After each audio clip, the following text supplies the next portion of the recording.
সুপ্রিয় দর্শক, গরুর যদি খাওয়া দাওয়ার কিছু না থাকে তাহলে আপনারা যাদের সমস্যা থাকলে অবশ্যই ভুট্টার গাছ খাওয়াবেন।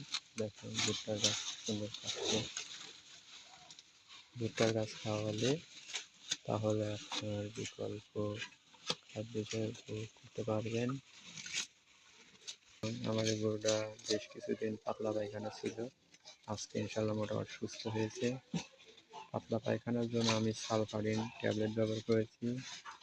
সালফারিনটা যদি আপনার গরুর পাতলা পায়খানা হয় তাহলে 3টা সালফারিন বা 2টা সালফারিন নিয়ে আসবেন, নিয়ে এসে খাদ্যের সাথে গুঁড়া করে দিলেই খাবে যে কোনো গরু।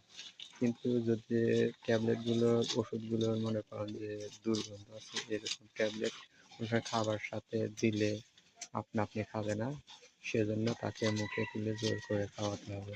আর সালফারিনটা অবশ্যই গন্ধহীন, গন্ধমুক্ত, এটা আপনার খাবার সাথে মিশিয়ে দেবেন, অটোমেটিক খেয়ে ফেলবে। সালফারিন কিন্তু তেতাও না, স্বাভাবিক একটা ওষুধ, এটা দিলে পরে অটোমেটিক খেয়ে ফেলবে। তাই আপনারা সালফারিন ব্যবহার করবেন পাতলা পায়খানার জন্য। প্রত্যেক গরুর জন্য একটা করে দিনে 2 বার, সকাল বিকাল।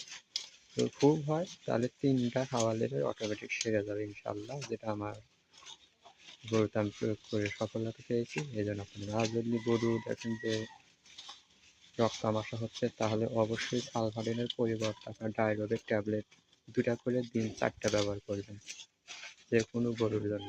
ধন্যবাদ সবাইকে এই ভিডিও দেওয়ার জন্য।